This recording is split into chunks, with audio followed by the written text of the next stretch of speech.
Здравия. Самый простой и дешевый способ вводить и выводить деньги с и на биржу – это P2P или от человека к человеку. Биржа выступает гарантом, блокируя определенную сумму у торговца. Но это такое. Если все сделали правильно в случае проблем, то тугрики обычно биржа возвращает.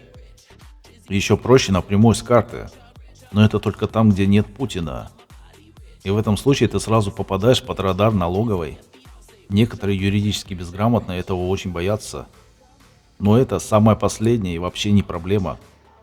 Пока денег мало, советую именно P2P. Дальше уже начинается торговля с кошелька через брокера. Биржа постоянно блокирует бабки под разными предлогами, типа проверки на терроризм. То есть продать квартиру и разбогатеть не получится. Любая биржа в наглую крадет деньги. Кладите в разные корзинки. Они же еще и скамятся с завидным постоянством. Учитывайте риски. Крипта – это мега заработки, но и тема, в которой кидалово зашкаливает со всех сторон. Есть еще одна маленькая проблемка.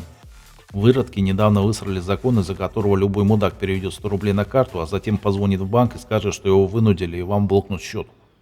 Попадете в черный список, а дальше апелляция только через ЦБ. Не дай бог, холопы разбогатеют. Уверен, что этот закон спецом втихую протащили для того, чтобы сдержать криптонов. Впрочем, как еще может улучшить жизнь рабам оккупант? Все правильно делают. Пока стадо 30 с чем-то лет жрет помой из ящика и не читает закон или хотя бы мегатоненькую конституцию. Они же там все честно пишут и ничего не скрывают. Это еще одна причина, почему мы никогда не будем жить хорошо. Население серьезно умственно отстает. А ящик рассказывает обратное, что оно самое умное во вселенной. Минутка ненависти к режиму закончена. Естественно, жулики всех мастей начали этим пользоваться. Совершаете сделку, и следом они требуют вернуть деньги под угрозой блокировки. По этому закону. Само собой, ищите в списке менялу с парой сотен сделок, но там также нет гарантий.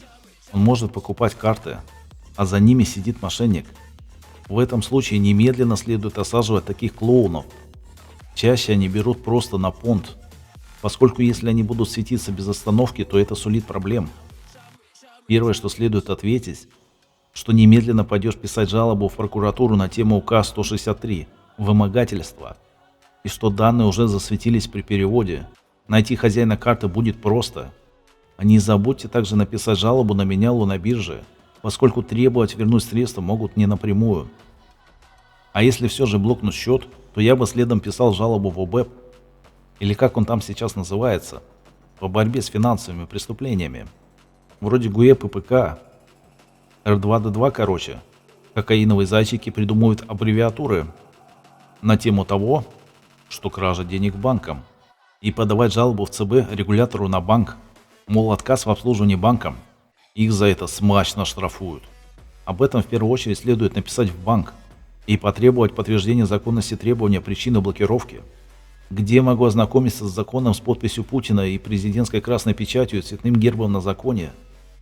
Не помешает бабло сразу вывести в нал или перевести другу, маме или еще кому. Еще проблема, что большинство не сможет написать грамотные жалобы, и они могут пойти в мусор в органах, ибо они перегружены. А с тупыми, считающимися гражданами, физлицами и тому подобными юридическими фикциями они не будут взаимодействовать, ибо их задача – защита прав человека. Советую избегать банки как таковые. Заведите себе аккаунт на какой-нибудь платежной системе типа Юмани. С нее без проблем можно оплатить добровольные платежи за квартплату или пожрать купить. Тот же Озон принимает, еще куча магазинов. А теперь самое главное, поговорим про лимиты. Эта информация очень ценная. В приватной группе о ней давно знают. Подумал, что следует рассказать в массы. И эти цифры проверены опытом разных людей, углубляться не стану.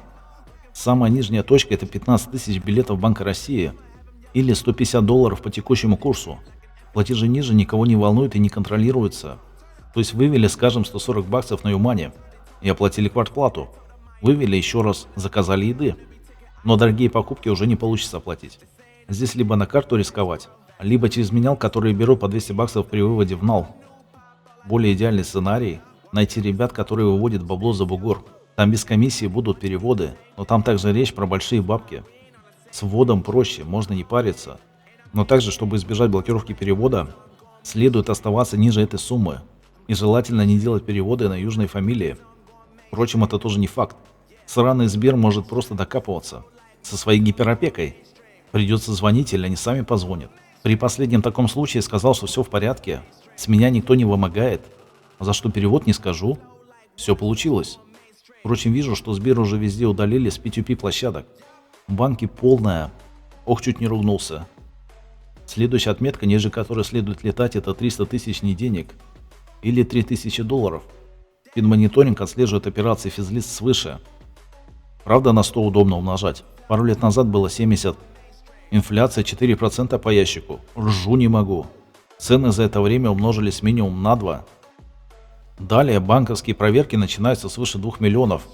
Или 20 тысяч долларов за перевод. Ну, например, машину купить. Но это местные. А в фильмах постоянно показывают, что сумма свыше 10 тысяч долларов отслеживается мировыми выродками или мировым правительством, уши которого не видят только дауны. Они и в деньгах, и в том, как подчиняются всяким там международным валютным фондам и прочим подобным организациям, все правительства мира. А еще хороший вопрос, кому все якобы страны денег должны, если занять не у кого? Оставайтесь в любом случае ниже этой отметки. Проблемы будут автоматом. При попытке вывода большей суммы ставь лайк, подписывайся на канал и добро пожаловать в наше приватное криптосообщество. Подробнее по кнопке «Поддержать» на сайте движка Всен.ру. Ссылка в описании под роликом. Всем добра, здоровья, процветания и денег!